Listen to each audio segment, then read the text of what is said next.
Je sais pas comment je commence ma vidéo, c'est pas grave. Vous êtes pas prêts? Les amis, aujourd'hui, ça va secouer, vous avez vu le titre de la vidéo, on parle d'un sujet hautement polémique, les vitraux de Notre-Dame de Paris, parce que, d'ailleurs, je vous ai demandé votre avis sur Insta, un petit sondage, vous êtes quand même des sacrés coquins. Notre-Dame de Paris pour ou contre les nouveaux vitraux? Pour 16%, contre 84%. Bande de conservateurs, là. Il va falloir que je me concentre. Mais je suis sûr que pour la majorité d'entre vous, vous ne savez même pas pourquoi vous avez cet avis. Et aujourd'hui, on va décrypter cette histoire qui, en réalité, ne date même pas d'hier. Restez bien jusqu'à la fin de la vidéo puisque je vais vous donner mon avis. Comment moi je vois les choses, comment je considère qu'en réalité on se trouve dans une situation qui relève d'un paradoxe que j'appelle le paradoxe de Janus. Voilà, restez bien jusqu'à la fin de la vidéo, je vous donnerai mon avis. La grande question qui se cache derrière ce scandale et cette polémique des nouveaux vitraux de Notre-Dame de Paris, c'est peut-on à la fois honorer l'histoire et le patrimoine et marquer le patrimoine de notre époque, le faire évoluer? C'est parti. Quels sont les vitraux actuels à Notre-Dame de Paris? En parlant de ceux de Viollet-le-Duc, c'est-à-dire ceux qui vont être remplacés. En fait, ce qu'il faut savoir, c'est qu'au XVIIIe siècle, les vitraux de Notre-Dame de Paris ont été enlevés. Quand Eugène Viollet-le-Duc et Jean-Baptiste Lassus, deux grands architectes, arrivent au XIXe siècle à la cathédrale Notre-Dame de Paris avec pour mission de la restaurer, ils décident de remplacer intégralement les vitraux. En fait, plus précisément, de remettre des vitraux. C'est ça un petit peu leur énorme défi auquel ils s'attellent entre 1855 et 1865. Alors bien sûr, pour recréer cet ensemble, comme c'était d'ailleurs la mode du 19e siècle, ils se sont largement inspirés de l'esprit médiéval et ils se sont aussi inspirés d'autres cathédrales comme celle de Bourges. Donc pour ça, pendant des années, ils ont étudié plein de fragments, d'anciens fragments. Eugène Viollet-le-Duc, qui est un grand malade, un grand taré, il a complètement refait une documentation totale sur Notre-Dame de Paris et c'est d'ailleurs grâce à cette documentation qu'aujourd'hui, on a pu reconstruire complètement l'identique Notre-Dame de Paris grâce à la documentation de Viollet-le-Duc. Leur projet se divise un peu en deux grandes parties. Ils ont d'abord un premier projet avec des vitraux assez figuratifs et assez colorés pour toutes les parties hautes. Et puis après, pour la partie un peu plus basse, ils ont pour projet de mettre ce qu'on appelle des grisailles, c'est-à-dire des vitraux sans trop de motifs figuratifs. Mais le but de ces vitraux, c'est de faire rentrer la lumière pour mettre en valeur tous les autres décors, comme les peintures qu'il a installées dans la cathédrale. Donc un petit peu, leur objectif à Viollet-le-Duc et Lassus, c'est de redonner une totale harmonie visuelle et de lumière à Notre-Dame de Paris. Et je trouve qu'ils ont plutôt bien réussi, même si effectivement, ces vitraux ne sont pas intéressants en soi. Il faut les comprendre donc comme faisant partie de l'œuvre globale de Viollet-le-Duc et de Lassus, qui accompagne toute la cathédrale, tout le décor de la cathédrale en faisant rentrer la lumière. C'est un peu ça la mentalité de ce projet-là de Viollet-le-Duc. Voilà, ça c'est pour les vitraux du 19e siècle qui sont donc venus remplacer les vitraux qui avaient disparu au 18e siècle. Seulement, c'est là que les choses intéressantes commencent à arriver. Quand Emmanuel Macron débarque en 2022 dans la cathédrale de Paris en disant « Je veux des vitraux contemporains à Notre-Dame de Paris », ce n'est pas du tout le premier à le vouloir. En 1935, il y a déjà eu un projet similaire. Alors ce qui est hyper intéressant, c'est de comparer les situations géopolitiques, politiques, économiques et sociales de cette époque-là et de notre époque aujourd'hui. Et puis, il y a ce projet en 1935 qui émerge et qui déjà, à l'époque, provoque une grosse polémique, beaucoup dénonçant un projet symbolique et superficiel. On voit pas trop la priorité du moment, en fait. Donc, en 1937, c'est 12 maîtres verriers qui réalisent ce premier projet de vitraux contemporains, en tout cas plus moderne pour Notre-Dame de Paris. Mais bam, Seconde Guerre mondiale, ces vitraux en question seront stockés ou ils seront ressortis, restaurés et réexposés. On voit bien qu'il y a déjà eu un premier projet de modernisation des vitraux de Viollet-le-Duc qui n'a pas abouti à cause de la Seconde Guerre mondiale. On arrive jusqu'en 2019 incendie de Notre-Dame de Paris. Emmanuel Macron annonce tout de suite un plan de reconstruction en 5 ans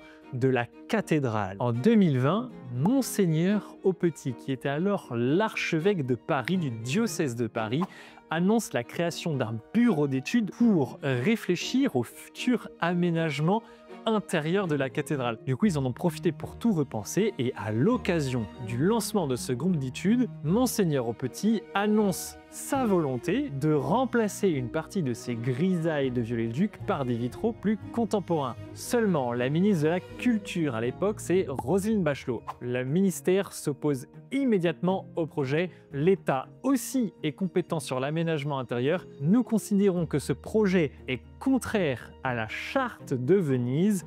Il n'aura pas lieu. Qu'est-ce que c'est que la charte de Venise? C'est un accord international signé en 1964 par la France et par de nombreux pays dans le monde. Pour faire simple et aller droit au but, la charte de Venise stipule une chose fondamentale: si on restaure un monument historique, on le restaure dans le dernier état connu. Dans le cadre de Notre-Dame de Paris, vu qu'il y a une restauration, une reconstruction à faire, on reconstruit, on restaure dans le dernier état connu de la cathédrale, c'est-à-dire Viollet-le-Duc. Et dans le cadre de Notre-Dame de Paris, le ministère de la Culture décide qu'il n'y a pas de raison valable de remplacer les vitraux de Viollet-le-Duc par des vitraux plus contemporains. C'est donc contraire à la charte de Venise. D'autant plus que ces vitraux de Viollet-le-Duc ont survécu à l'incendie de Notre-Dame de Paris. Donc s'ils ont survécu, qu'ils n'ont pas été abîmés et qu'il s'agit juste de les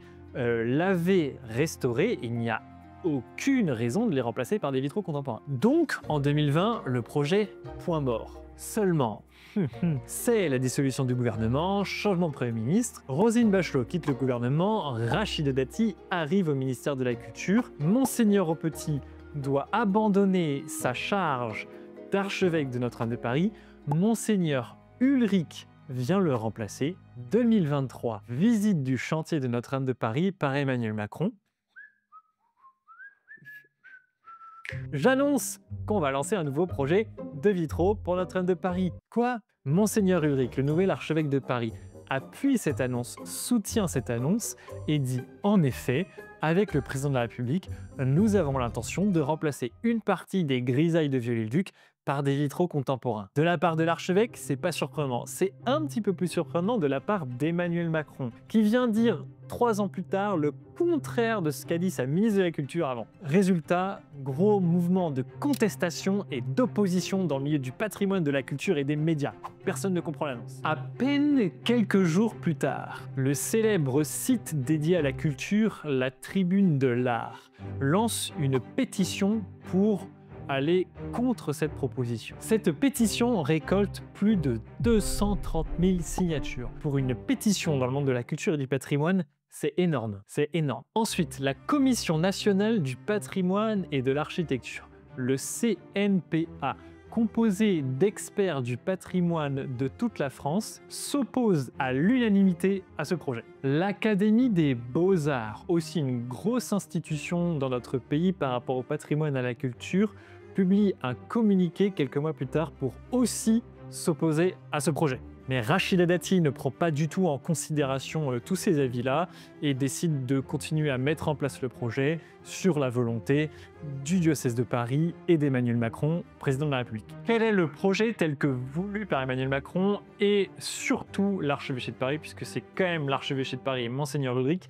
qui ont défini les cadres de ce projet de nouveaux vitraux aujourd'hui. L'artiste a été sélectionné. Il s'agit de Claire Tabouret, une artiste française. Les maîtres verriers qui vont réaliser ce projet de Claire Tabouret, c'est aussi un atelier français, les ateliers Simon Marc à Reims. Il y a 2 règles imposées par Monseigneur Ulrich. Le premier, c'est que les vitraux doivent être figuratifs. La deuxième règle imposée par Monseigneur Ulrich pour ce projet de nouveaux vitraux, c'est que ça doit être sur le thème de la Pentecôte. C'est un message d'unité, de diversité et d'évangélisation. Ça, c'est le thème imposé par Monseigneur Ulrich pour ses nouveaux vitraux. C'est là que c'est intéressant parce que je trouve personnellement que spirituellement, ça a un sens, surtout dans l'époque dans laquelle on vit. Ce que je veux vous montrer, c'est qu'il y a deux forces en présence, deux visions particulières du patrimoine et de la culture qui s'opposent. C'est ça ce que j'appelle le paradoxe de Janus. Alors Janus, c'est un dieu de la mythologie romaine, un dieu à double visage.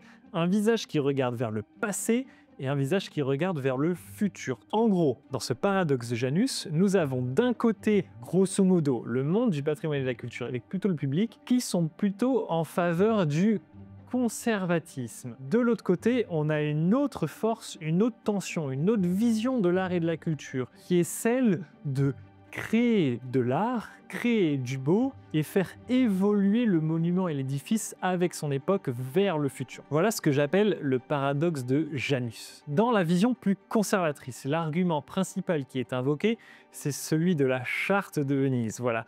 On conserve au dernier état connu, on restaure au dernier état connu un événement parce qu'on respecte son histoire, on respecte ce qu'il est, on veut maintenir en tant que tel pour pouvoir le transmettre. Et dans ce côté, cette volonté un petit peu plus progressiste, il y a deux enjeux. Le premier enjeu, c'est qu'il y a un enjeu politique et de pouvoir, de marquer Notre-Dame de Paris de l'histoire du XXIe siècle, de l'incarner dans la pierre, cette histoire, et puis cette cicatrice aussi de l'incendie de Notre-Dame de Paris, une volonté artistique de créer un geste contemporain, et il y a aussi un petit peu une volonté religieuse poussée par Monseigneur Ulrich de vouloir marquer dans les vitraux un nouveau message spirituel, peut-être plus adapté aussi à notre époque. Et donc pour sortir de cette tension, la seule solution qui semble aujourd'hui se profiler, c'est celle de la force politique, de la volonté politique, et aujourd'hui elle est du côté de ceux qui veulent faire évoluer la cathédrale, de marquer la cathédrale d'un geste contemporain,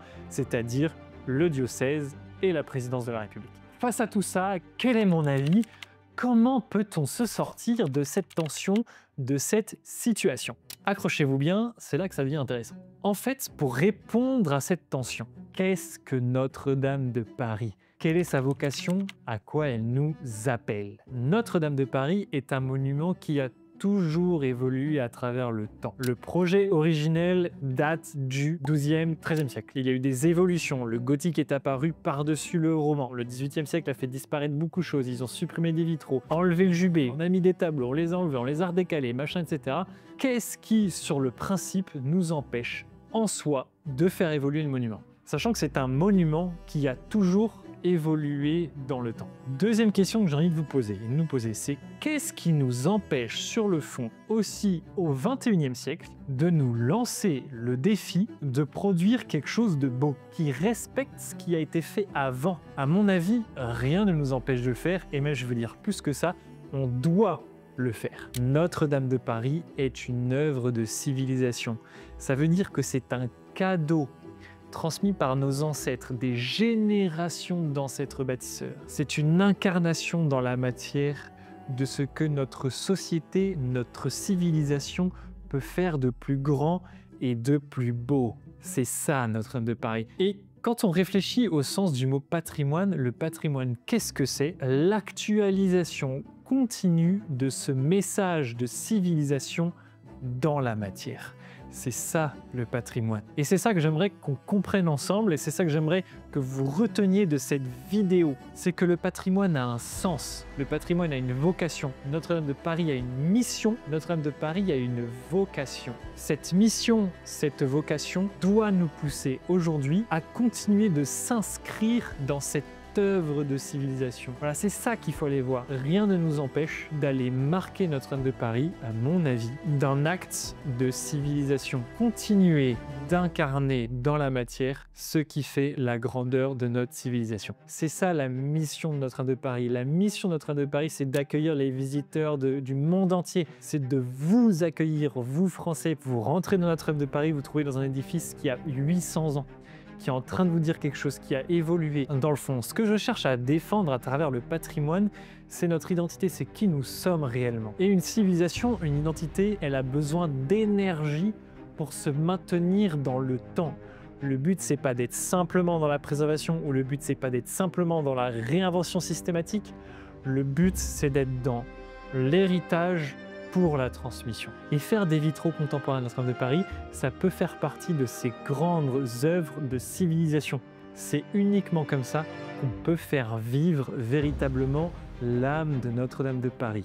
Donc, cette histoire des vitraux de Notre-Dame de Paris nous dit aujourd'hui quelque chose de très profond. Sommes-nous capables d'hériter d'un patrimoine pour non seulement en prendre soin, mais le faire vivre, continuer à l'agrandir et le transmettre? Et ne vous en déplaise, je suis plutôt heureux de ce projet de nouveaux vitraux de Notre-Dame de Paris, puisque c'est pour nous l'occasion de nous remettre en question et de nous lancer le défi de créer quelque chose de beau et de grand. Voilà les amis, j'espère que cette vidéo vous a plu. Donnez-moi vos avis en commentaire. Ce que je vous ai dit là relève d'une analyse personnelle. J'ai longtemps médité, réfléchi, analysé le sujet. Je me suis tenu au courant de toute cette polémique pour pouvoir vous donner cet avis construit. Est-ce que vous êtes d'accord ou pas avec moi? Ça m'intéresse vraiment.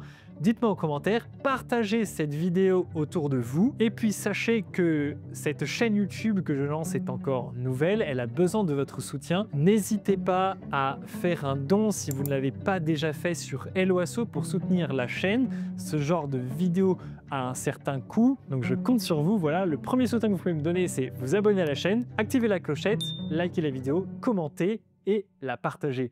Voilà, merci beaucoup les amis, à très vite pour une prochaine vidéo. Ciao.